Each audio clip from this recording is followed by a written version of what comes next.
Go. We begin? Yeah, go. I have no note. So as a profession, pharmacists. Okay. There's a lot of professions I was going. No, that's the only one. Okay. Pharmacy is the original and oldest profession, as it says in the Bible. I don't think it does. Have you read the Bible? You have, haven't you? No, I haven't. When you were school captain. One has memorized the Bible. It was a state school. There wasn't any compulsory Bible. No religion, fair. So it's a precious profession indeed. And I didn't realise this. I thought about it a bit because I had a mate whose dad was a pharmacist, and he worked his bung off. It sounded terrible. I like the idea of thinking deeply about your mate's dad's professions. That's what I'm a thinker. Yeah, that's why I'm so scholarly. Yeah. Scholastic. So they have to do life-saving stuff and look after people whose lives are under threat at times. Can you just tell me the tone here? Because should I be loving pharmacists or not loving pharmacists at this point? Go ahead and choose. I don't do what you want.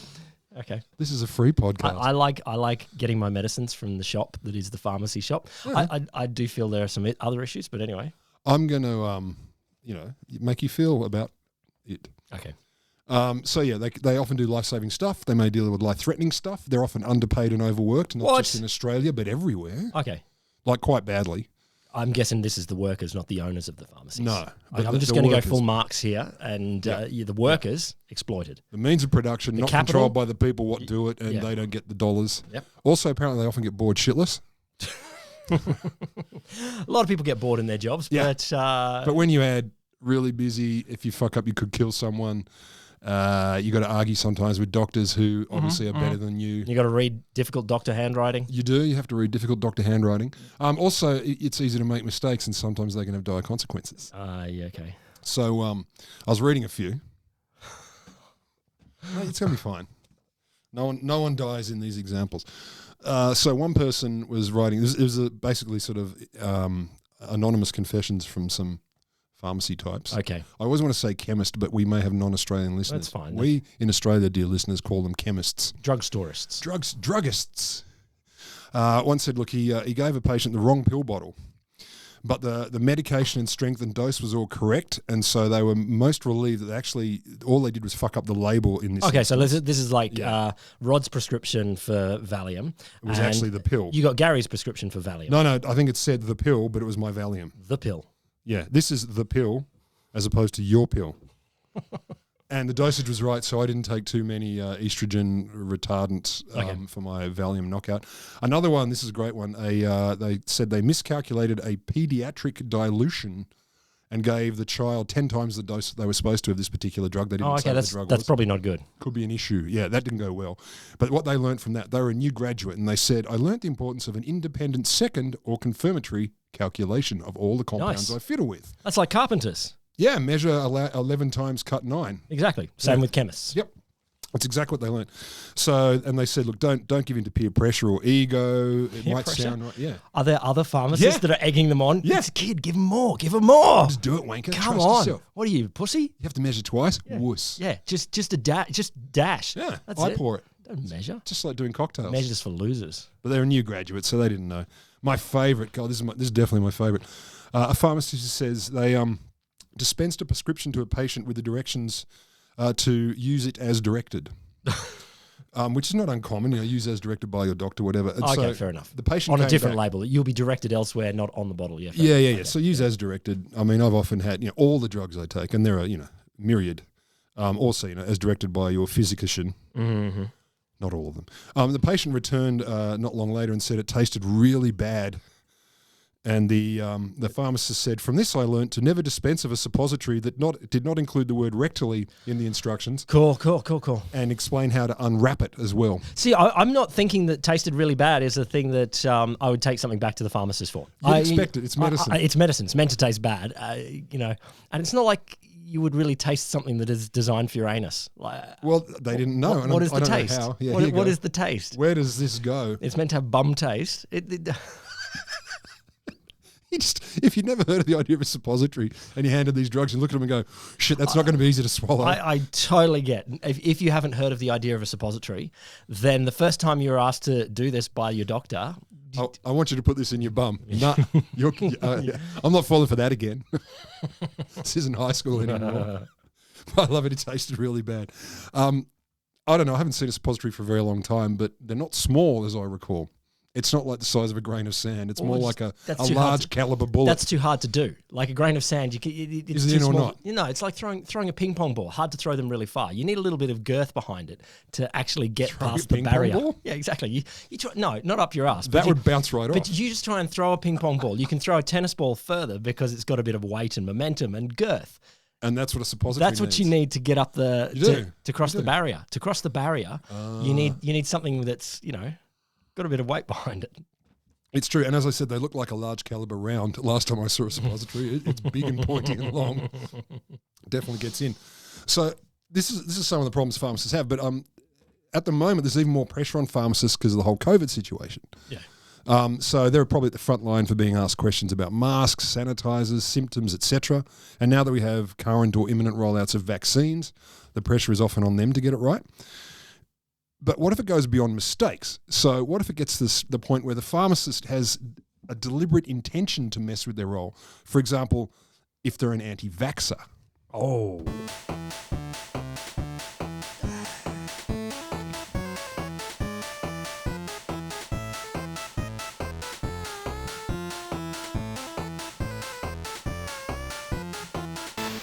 Welcome to the Wholesome Show, the science stories podcast for people who sit up the back of the classroom. In which we ask silly questions so that you don't have to embarrass yourself. No, we'll do it for you, listener. We will do it. The Wholesome Show is me, Will Grant. And me, Dr. Roderick Griffin Thunderbomb Lamberts. Thunderbomb. You don't like that one? No, I like it a lot, but I just, I learnt it from a book on sea shanties. it's everyone's in the sea shanties right now. I get it. I know, and it came across my feed, a compendium of ancient sea shanties, and the first word I saw was Thunderbomb, and I thought, my God. that's my new middle name. Let's sing the Thunderbomb song. I can know. imagine on a boat, everyone's like Thunderbomb song. And he thundered and he bombed and we drowned. The Wholesome Show is brought to you by the Australian National Centre for the Public Awareness of Science. and nothing else. Nothing else. Okay. Just science. Yeah, just science. That's why we only talk about science. You know how they've got STEM now? No, we're just the S. We're just- just the S. We believe in and you Temmers can go root a boot. Or no, do your own thing. No. Get your own podcast. No. Get your own podcast. Yeah, not this one. Yeah. This isn't yours. Push stop. Anti-vaxxers. Well, yeah, there are issues. So before we get into the pharmacist part of this, Oh, you can't just leave me hanging. I don't Oh, I want an can. anti-vaxxing pharmacist. it's what I do. I like to leave you hanging. I like you to suffer just a little because it gives me energy. Because if you're just sitting back looking relaxed, I've got nothing to kick against. So I think it's worth having a little reminder of some of the nice and resilient COVID conspiracies going around because it all weaves together. Okay. Yep. So, and look, if you haven't heard of all of these, I'll be surprised. You and also the people sitting out there in the dark. Okay. Good. So we've got things like blaming 5G. Yeah. Yeah. And I love that one. So the nice correlation. There's been a rapid rollout of 5G. And what happened at the same time? The COVIDs. There's another one that says GMOs are somehow to blame.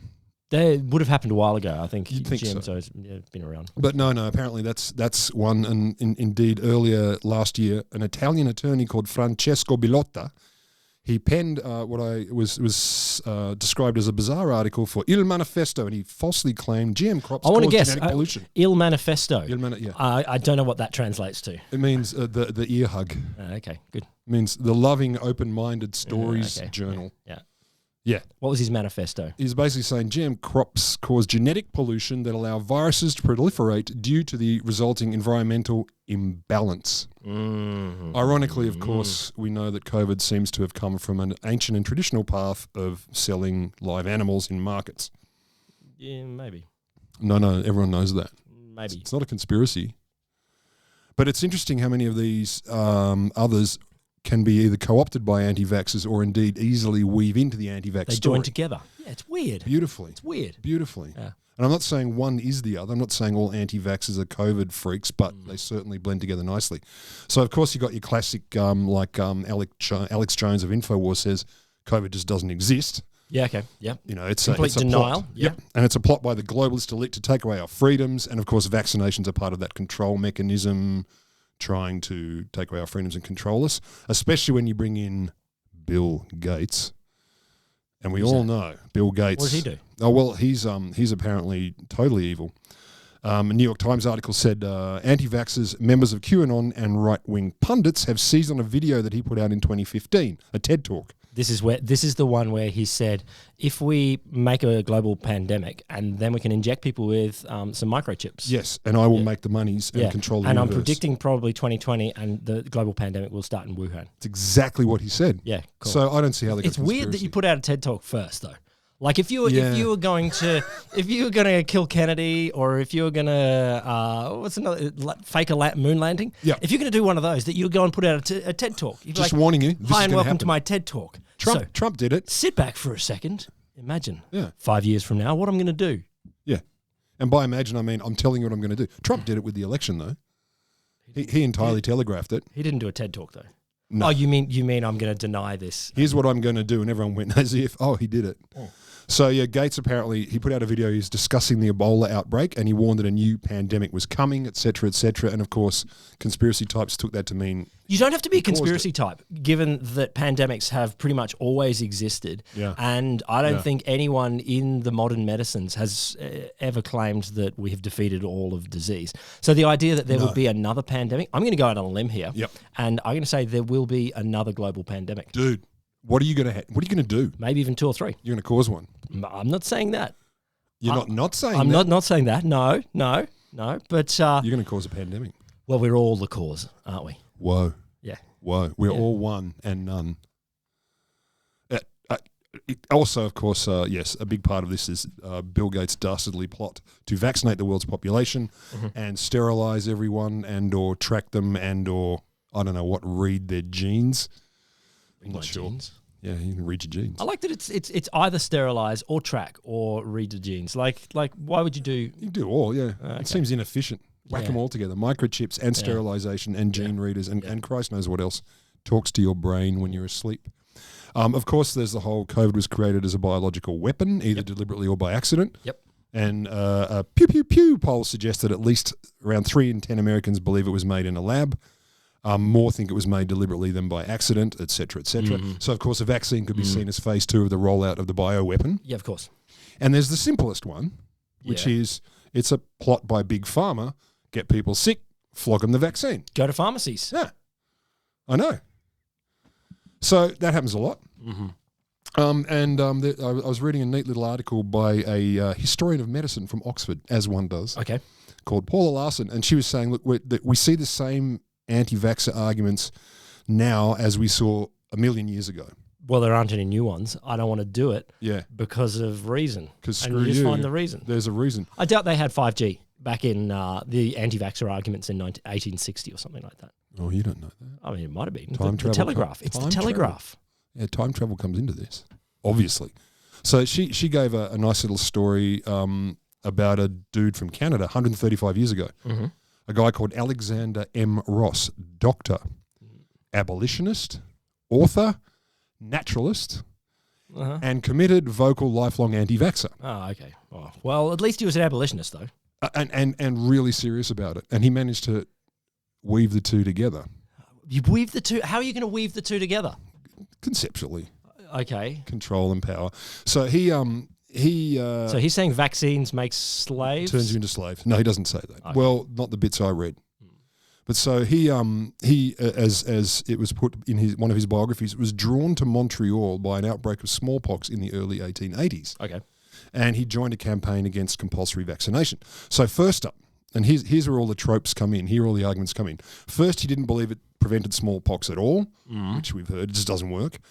He said it was a poison because you're introducing, a disease into your body. He's at least early on in this.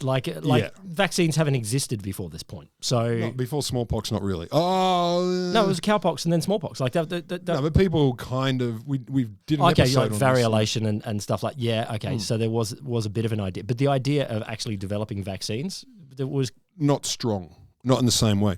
He also, but part of the arguments he'd use, so he'd highlight the extent to which or where doctors would disagree. And if a bunch of doctors had disagreed, say, look, experts can't even agree, so there's a problem here. Sure. So we've heard this one. He would cast doubt on vaccine quality, which back then was not unreasonable because the technology was, let's call it, fresh. Yeah. But still, this is an argument we hear again. One of my faves, and we hear this all the time too, he cast himself as a hero, the only doctor who dared to doubt the fetish of vaccination. Oh, you love it. They love it. I mean, it's such a hero's narrative that Absolutely. they all take on. Yep. Pete Evans, a little bit of this one. A little? Yeah, a little bit. A little. That's an understatement. Pete Evans, his whole identity now is about the hero against the man. So he actually published an anti-vaccination, or many, but one of the tracts he published, I started eyeballing it, 22 pages long. Yeah. The word fetish appears many times on every page. Like he's got a fetish. He's always talking about vaccination fetishists and how people fetishize vaccines. Okay.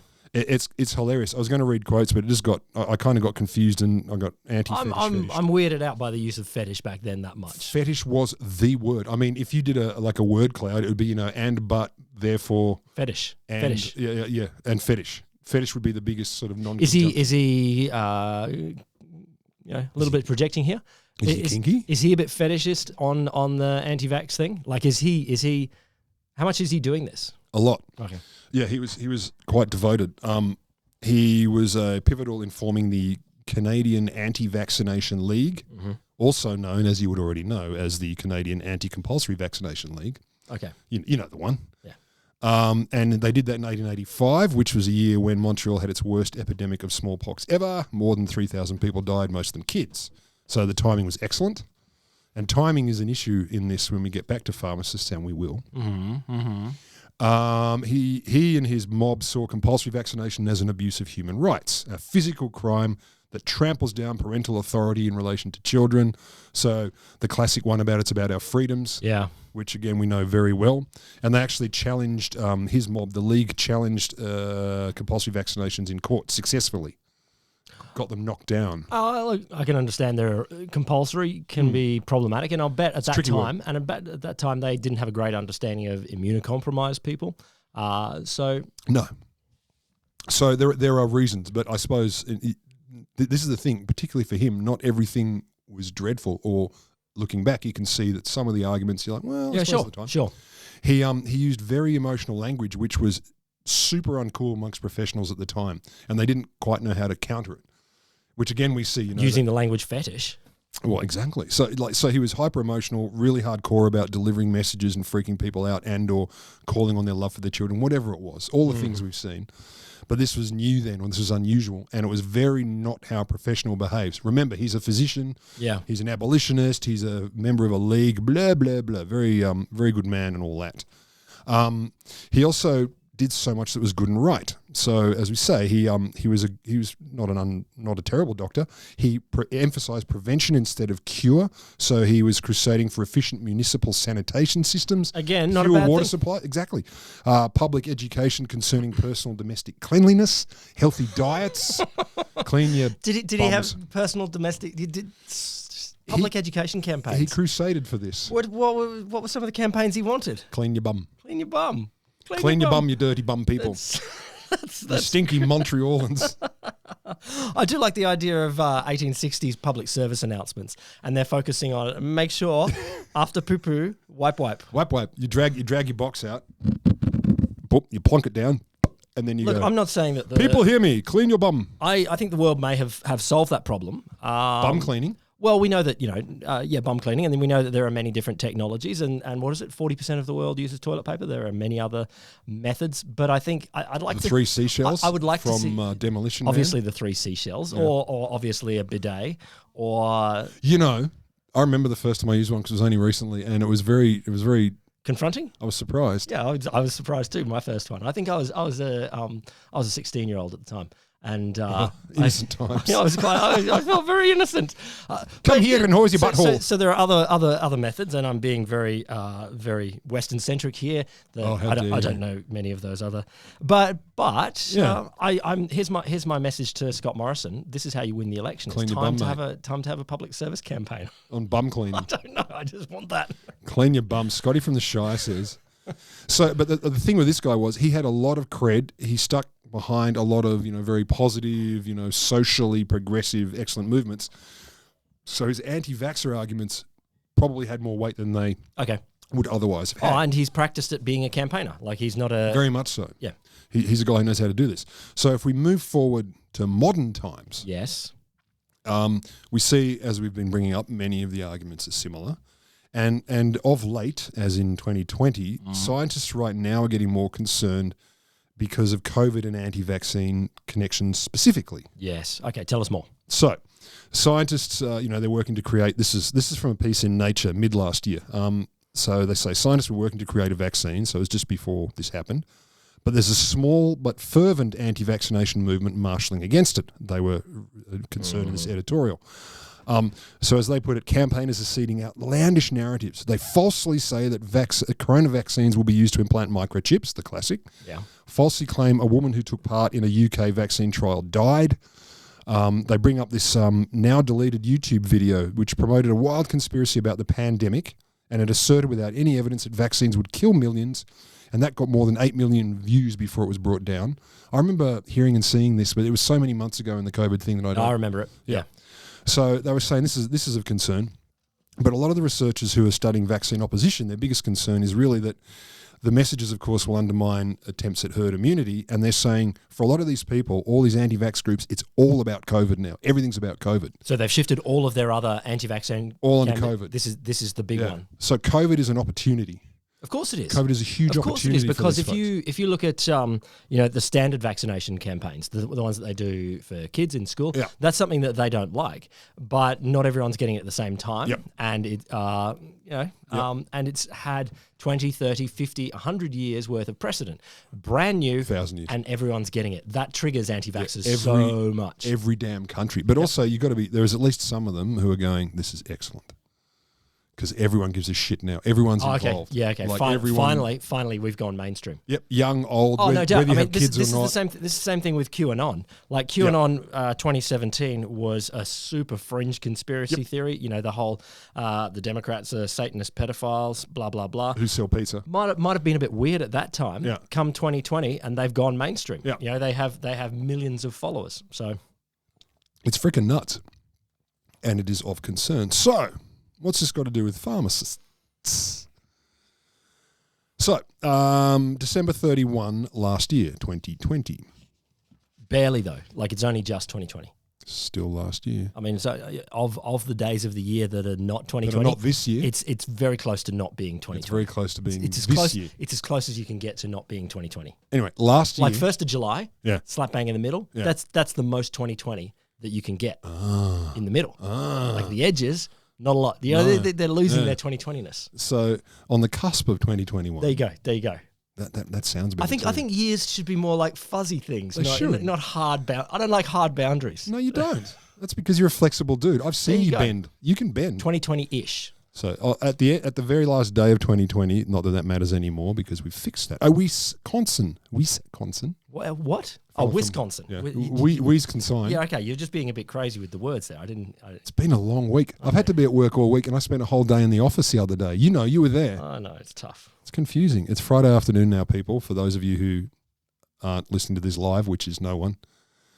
This pharmacist was arrested at the hospital where he worked, just outside of Milwaukee. Pharmacist arrested at the hospital? What's he... Okay. On suspicion of sabotaging more than 500 doses of coronavirus vaccine. Jesus Christ. Suspicion. Okay. Why would you believe the worst? This is just allegations. Jesus, you're terrible. Tell me more. Do you believe everything the cops tell you? What do you want me to say? They're not listening. Well, put him before the court. Come on. Okay, what did you do? So after initial internal review, hospital officials said they were basically led to believe, as they put it, initially led to believe the incident was caused by inadvertent human error. So that's fine. At first, the incident in which 57 vaccines were discovered, they were discovered on the Saturday, that's close to this date, so Saturday towards the end of the year, last year. They were left outside a refrigerator and appeared to be an honest mistake. They were just left out. Yeah, okay. Sure. So that's the end. Did you enjoy it? Okay, but some people occasionally leave the milk out. Yeah. Not a huge problem. Same thing. Depends where you live. Same thing. Far North Queensland, huge crime leaving the milk out. You go to Far North Queensland jail for that. You should. Southern parts of Australia. Who knows? You don't even know. Who even knows? Some people put the milk in the cupboard in some countries. Yeah, but and it's probably raw milk. And if you've ever spoken to raw milk people, that's different. Wow, that's a whole new world. Different thing. But whole new world. Anyway, so it appeared to be an honest mistake that these vials had been left out. Each vial had enough for 10 vaccinations. So the honest mistake, though, is I forgot to put away the super important thing that needs to keep cool. Like, this is not... It can happen. This is on the level of leaving the milk out, leaving the meat out, leaving the fish out, leaving... Your life-saving drug out. No, I was going to go first. I was going to go like your sister's wedding cake. Like, this is... your job is to look after the wedding cake. How did you know about that? And you left it under the stairs. How did you know? I just put it on the ground. What's your problem? So... No, it's like that time, but it can happen. It's like that time you came to work and you weren't wearing any pants. It wasn't your fault. It was just an oops. Just an oops. I know, but still. You didn't mean it. Took it on the chin. Yeah. I didn't do it again, though. No, you didn't. Well, not so far. Yeah. Well, you still got a few more years to work. Haven't done it again. So, though, it seemed to be an honest mistake. Each of the vials had enough for 10 vaccinations. So it could... Apparently it was okay to leave these ones at room temperature for up to 12 hours. But once they're thawed, you can't refreeze them. Once they're thawed, get rid of them. And this was the... Give it to your dog or something like that. Yeah, like that, give it to your dog. Yeah, so don't... Especially if you forgot to go to the shops and buy them some food. Yeah. Give them some vaccine. Well, that's fine. Like, dog stomachs are stronger than ours. Oh. So like if yogurt's gone off for us, a few more days, dogs will be fine. They prefer gross shit. Exactly. Vaccines, Yeah. In fact, they don't prefer gross shit. They prefer gross shit. Yeah, that's a different thing. Oh, you only have one dog. When you have two dogs, you get to see things you don't want to see. What? They're just swapping each other. Here you go. There are times. I've had dinner. Oh, you've had a poo. Well, I might as well have dessert. It's fantastic. God, they're lovely. Animals rock. So officials thought these vials had simply been left out overnight. They rushed to administer the doses because they thought they were still usable. Quick, get them into people. Yep. So they might have gone off. Get them into people. They probably weren't. And look, I get it. We are in the world needs as many vaccines at the moment. I mean, there was another story. I don't know if you're going to go like the ones where they were running out into the snow somewhere in America. No. Tell me about that. I think they were. Yeah, there was a deadline for administering them. And they couldn't move people fast enough through the queues, so people were all in their cars, or there was a traffic blockade or something like that.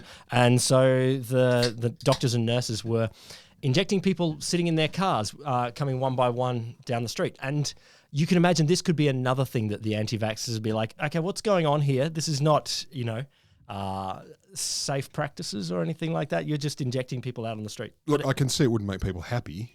Looking ad hoc does not look comfortable. Yeah, exactly. Looking ad hoc. But I think coming back to it's going to be a bit ad hoc because people want these vaccines desperately. Absolutely. I mean, the world wants them as much as we can. I mean, do you have any reservations? Me? Should know. No. I have a bit in my brain that goes, okay, you can.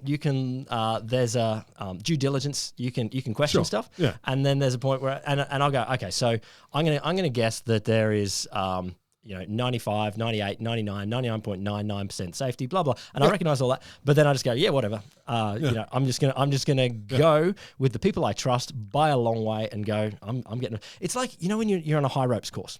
And I do not.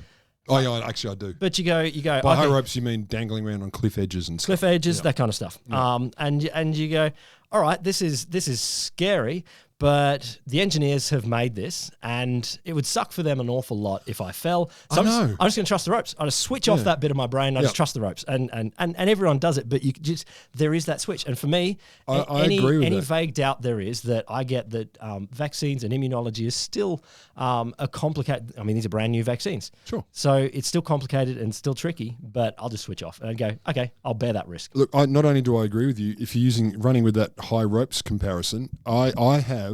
I didn't realise this, a little bit of the whole fear of heights thing, but as soon as I've got gear on, I jump off cliffs, I bounce around and do idiotic things. I just like, no, gear works, that's it. And any phobia evaporates. Yeah. That's how strong my trust is in the experts. And of course, it still could break. Like there could still be, maybe. Why would you tell me that? It still could. I'm not doing it anymore. But now. You just go, It really won't. It's very unlikely. and high ropes courses are massively over-engineered. Like they're engineered for a 500 kilo person. I used to run them. Like I used to put people through these things, and it was if it could convince me, it could convince anyone. So look, I'm not someone that goes around questioning things that I don't need to. This is what we have the medical experts for. I mean, when a doctor says you should probably get surgery on that, I'm not like, but did you know 1 in 8,000 people dies under the anaesthetic? I'm like, It's not going to be me. Oh, but then I didn't get a certain bit of surgery because of the 1 in 50 chance of irreparable ball pain. So you didn't have them removed? Well, no, vasectomy. So well, okay. The irreparable ball pain, 1 in 50. Yeah, and 2% chance of always being in nut agony. And always being in nut agony. Nope. Which lady listeners, I'm sure you know lady pain that goes well off the charts. But in the boy realm of pain, this is as high as our pain goes. And let's be clear, we can't do anything with them. They wander around on the outside of the body at random.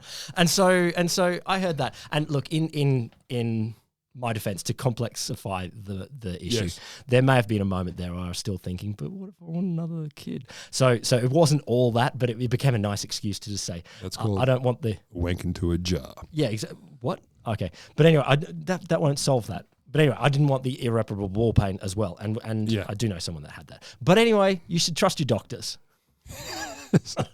End result there. This brief community message. Excuse me. No. Grapple with your emotions and then understand your values and then ignore them and get on with it. Vaccine style. So people were given these vaccines. Back on track with the pharmacist. People were given the vaccines that had been out because they, at the time, the officials thought the vaccine was still usable, which is fair. Mm-hmm. That's what they thought. Yep. As their review continued, they became, quote, increasingly suspicious of the behaviour of the individual in question. At this point, the gentleman, it was a gentleman, had not been named. Okay. So we're talking very early this year.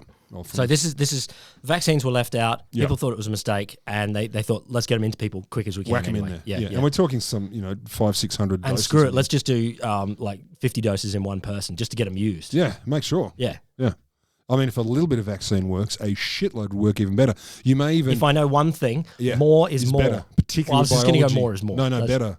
And if you have enough of it, you may actually, by osmosis, affect the people around you. Yeah, nice. You could get 10 and your family would be well. So what you have to do is get the vaccine, but then you have to rub people. Yeah, you do. This is what I'm getting to. So the employee was suspended soon after he admitted to intentionally removing the vaccine from the fridge. It wasn't an error. I put him out deliberately. Yeah, I did that. He admitted in writing he had removed the 57 vials, knowing that if not properly stored, the vaccine would be ineffective. Mm-hmm. Mm-hmm. Can I? No, please. I'll come back to this point. I've got a question here about his thinking. That's all. Okay. I'm sure you do. The acknowledgement meant that nearly 6 people who got their shots on December 26th, as they put it in this one report, may not gain full protection. Arguably, they'll gain none.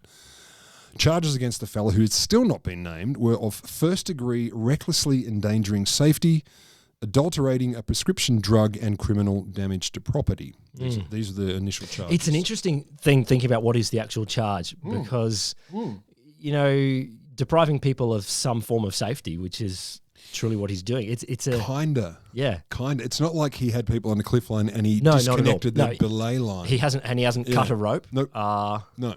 So it's murky. So that's why they got endangering safety recklessly, first degree, adulterating a prescription drug, which is true, like by taking it out of the fridge and leaving it there, and damage to property, which is also true. It wasn't his stuff to mess with. Okay, but I'm sure both of those are pretty minor sorts of crimes. When you think what he's doing is I don't know. Let's see how bad it is. But you're right. I mean, it's a tricky one. Like what actually is the crime according to the legal system, as opposed to immediate like the science communication system. There is no harsher court. No, exactly. So health officials said tampering. This tampering would delay inoculation for hundreds of people. 500.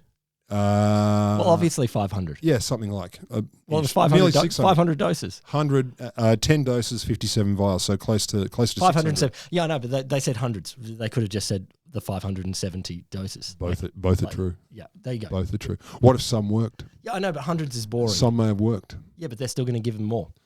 Yes. How are they going to test it? Rub some COVID on them to see how well their vaccine works? Lick this COVID. Yeah. Do you feel sick yet? No? Done.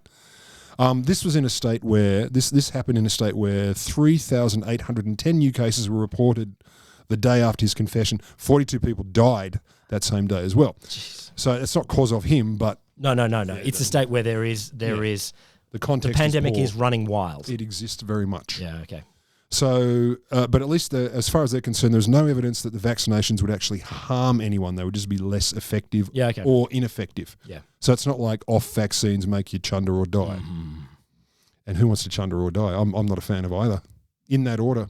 If I had to choose, I'll take chundering first. A long way first. But I don't like chundering. Oh, for our American listeners, that means throwing up. Spewing. Puking. Barfing. I love barfing. Barfing's a great word. So his employers, Aurora Healthcare, were initially silent on his motives. But as this wandered on, the details of his behaviour became more grim, as they put it with each update. So we move forward. We move forward a month, February the 1st this very year, 2021. Are you happy that's 2021? Legitimately 2021, and certainly more 2021 than the 1st of January. Yes. Like it's well and truly not as 2021 as the 1st of July. Well, we don't know that yet. Maybe it won't be. It could be very weird. It could be like, this isn't 2021 at all. So for months, Stephen Brandenburg, we now have a name. Aha. The overnight pharmacist at the Aurora Medical Center in Grafton, Wisconsin, said that he, quote, thought the vaccine would harm people, make them infertile, and implant them with microchips. Mm-hmm. So here we go. So this is my question from before. Yeah. If you believe that, okay, he's got this belief. Why does he think leaving it out cold will stop the microchips? Why does he think they're microchips? Well, no, yes. That's a question. But I'm taking the assumption that he thinks there are microchips. But I'm going with they don't like lukewarm weather. I'm going with his logic here and saying, okay, if I leave the microchips out in the room temperature, then they'll go off.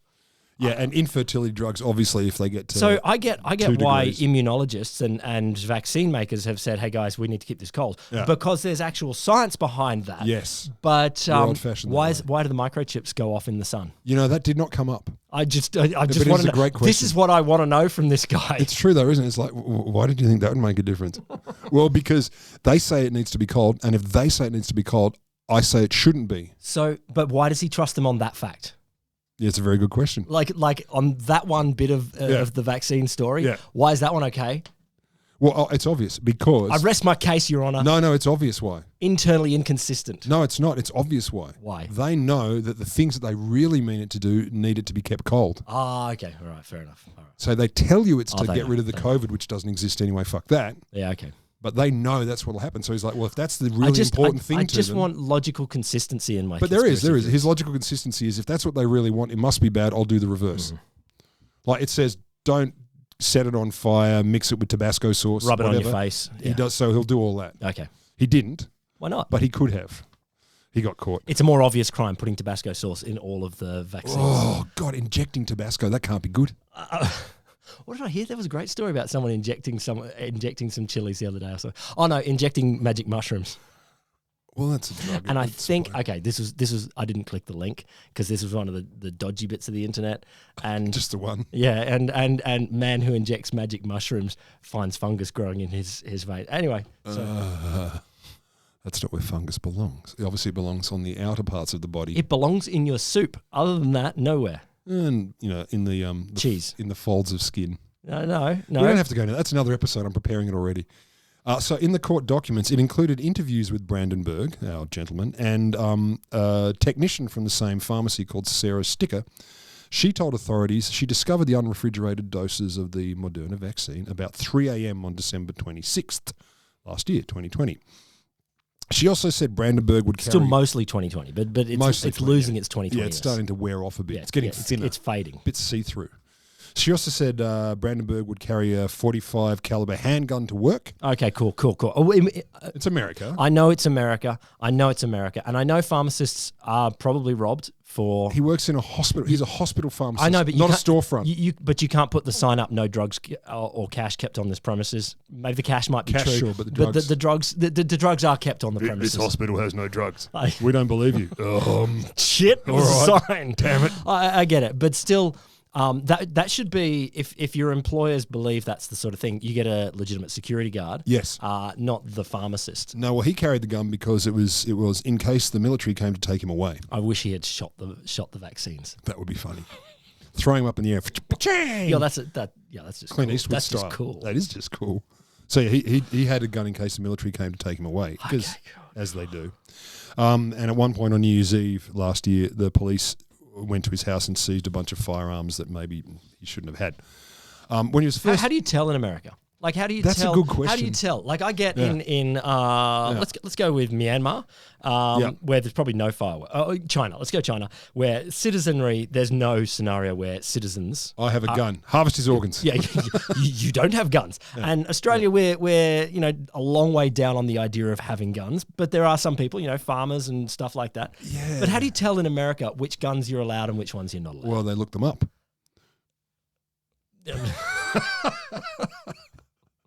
That's the most speechless I've rendered you in a long time. You're like, I don't know. When he was interviewed by the gentleman of the constabulary, he first tried to explain away what he did was a simple mistake. He said, this is an attempt to render the vaccine doses ineffective, but it was a spontaneous act, and he wasn't thinking straight due to what was going on in his life. Well, that was a jump. Mistake is different from spontaneous act. Yeah, spontaneous is deliberate, but I didn't plan it. Like I sneezed and accidentally shot myself. Like mistake is manslaughter. Yeah. But spontaneously murdering someone is still murdering is murdering. It's less than planning it out for 6 months, Agatha Christie style. Yes. So I get the spectrum, but he's jumped from mistake to it was deliberate, spontaneous. He's trying to claim basically he was having a shitty time, and we'll get to that. So he just kind of spontaneously left the. He means like a character mistake. Like this is. Oopsie. Yeah. I had a bad. So I did something dumb. I wrote the email that told my boss to get fucked. Yeah, like but it was because I was fighting with my investment broker. You know how it is. Over my GameStop shares. You know how it is, exactly. Investigators asked how this could be a spontaneous act when he'd done it 2 days in a row. Well, yes. I get very spontaneous at 3 a.m. each morning. Like that's what happens. What happens to you at 3 a.m.? Yeah, so it turns out he'd done it twice. And the response was, the report said Brandenburg did not have an answer. Well, the second one. Why'd you do it twice? I'm not... So that didn't go well. More spontaneity. I'm just a crazy guy. Everyone says so. Yeah. I don't repeat myself ever, except when it's really, worth it. Yeah.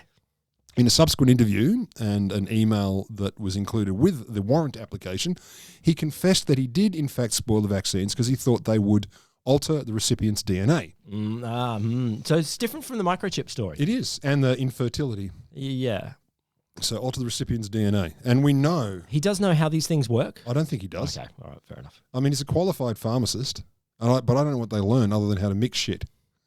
Are they just a glorified I feel like I got to go careful here because I don't know. They're just like a barman, only for more time at uni. Probably.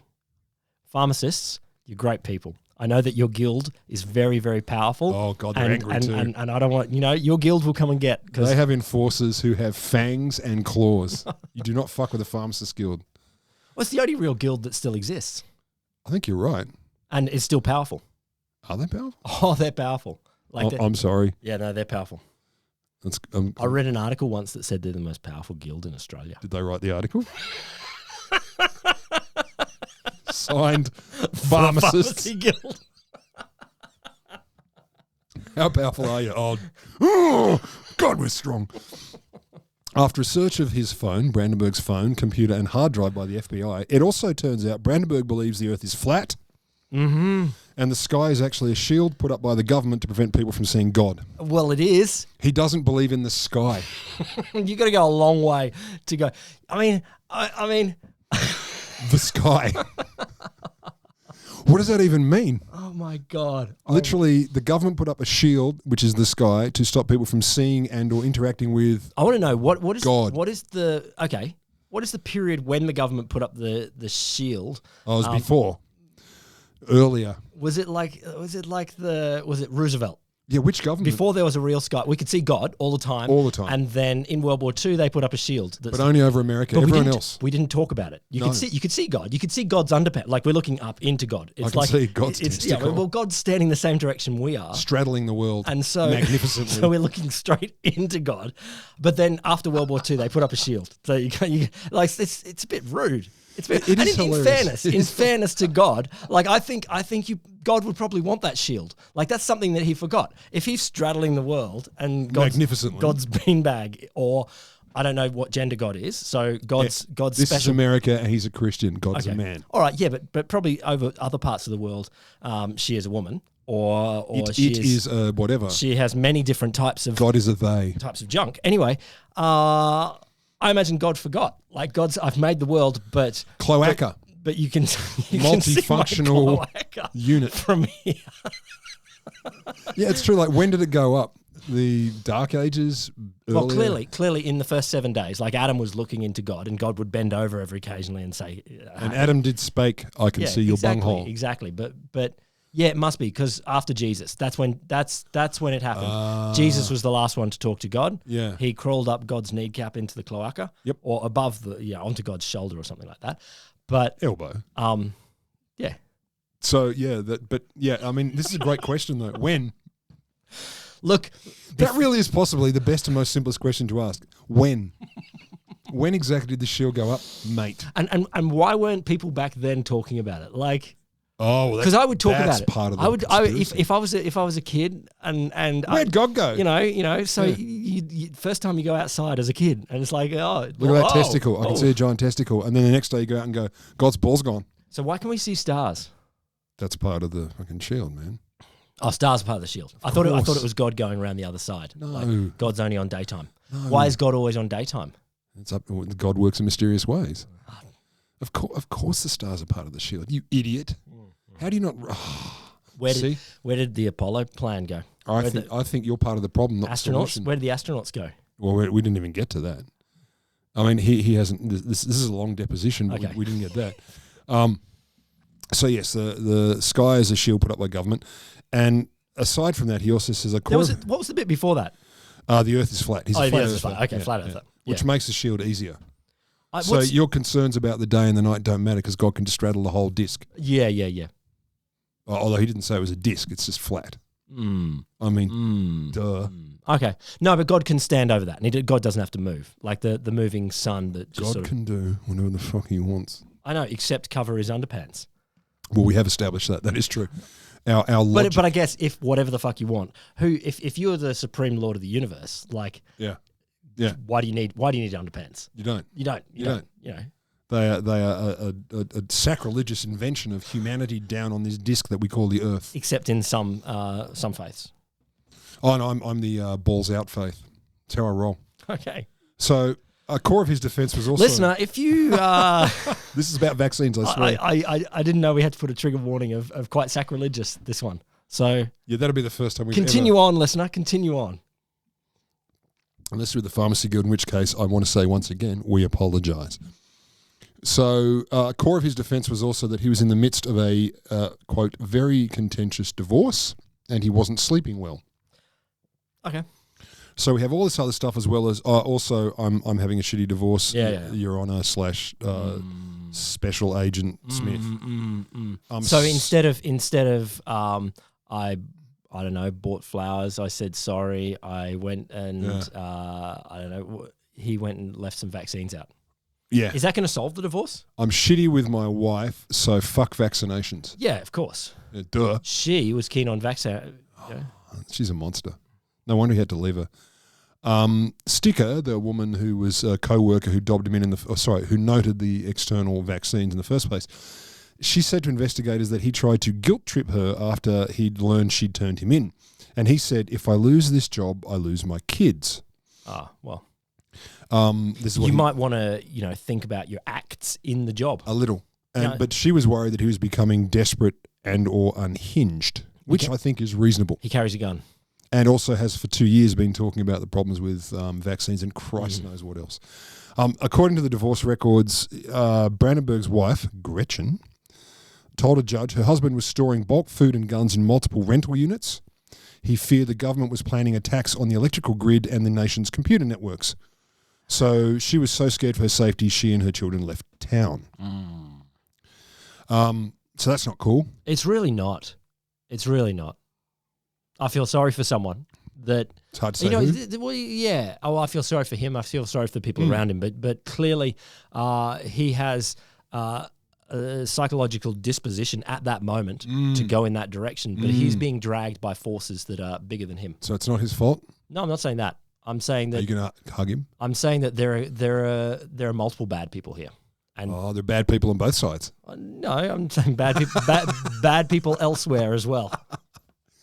So finally, he agreed to plead guilty to 2 counts of attempting to tamper with consumer products with reckless disregard. He faces up to 10 years in prison. Is there reckless disregard? Yeah, there's considered and considered careful, disregard. Cautious disregard. Like, I disregard this very seriously. But specifically, I only disregard these 3 elements. Yeah, okay. Yeah, that's reasonable. He faces up to 10 years in prison and a $250,000 fine on both of those charges. So each one could carry 10 years and $250,000. According to the plea agreement, Brandenburg said he was skeptical of vaccines in general and the Moderna one in particular. Oh, okay. Don't know why. And he'd communicated his beliefs about vaccines for at least 2 years to his co-workers. So this is not new. Yeah. This ain't. It's pre-COVID. Very pre-COVID. But he did write, my actions were inexcusable and I deeply apologise for the harm I may have caused. Hey. After the fact. Still, better that you said sorry.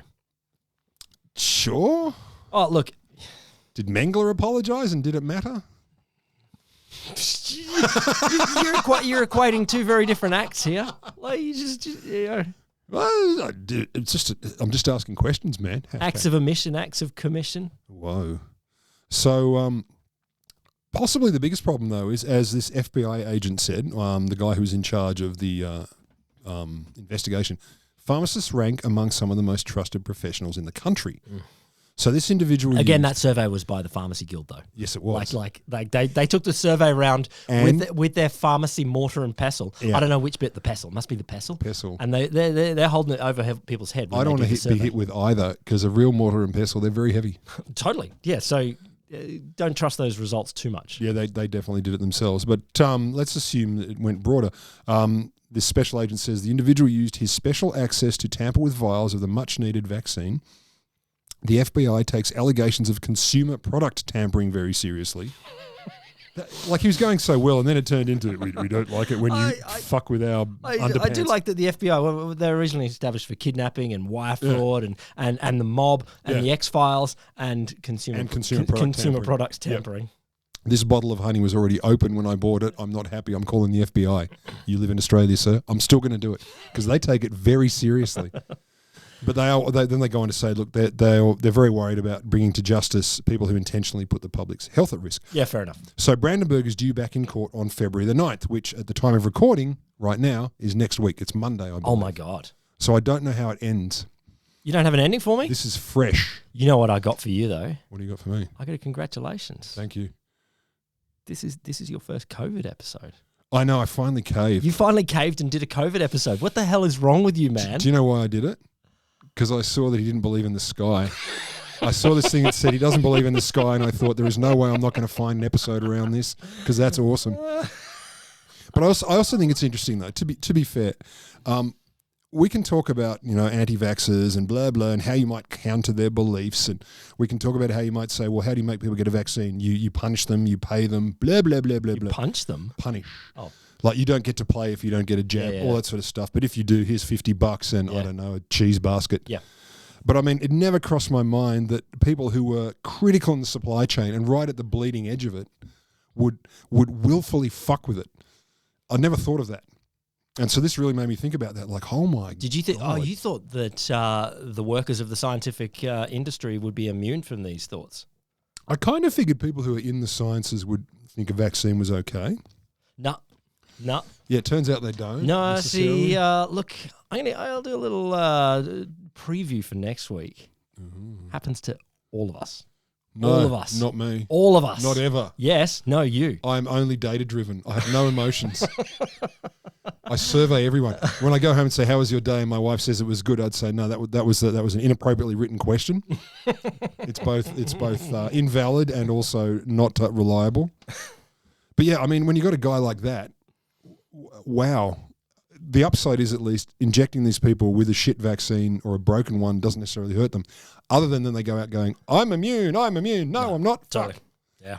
Yeah, messed up. But yes, it's true. With the moment I saw he didn't believe in the sky, I thought I must find a way to episode this. I do like that he's desperate to look into God's business downstairs. I mean, you would be. No, it could be upstairs. God could do a handstand too. What if you finally got to that point where you're like, okay, the sky was made up and it's to block us from seeing God? I would be angry about that. Sure. Wouldn't you be angry? I am. I want to see God. The Wholesome Show is me, Will Grant, him, Me, Rod Lamberts, Thunderbomb, and vaccines. Brought to you by the Australian National Centre for the Public Awareness of Thunderbomb Science. God's Underpants Sky. Thunderbomb Science.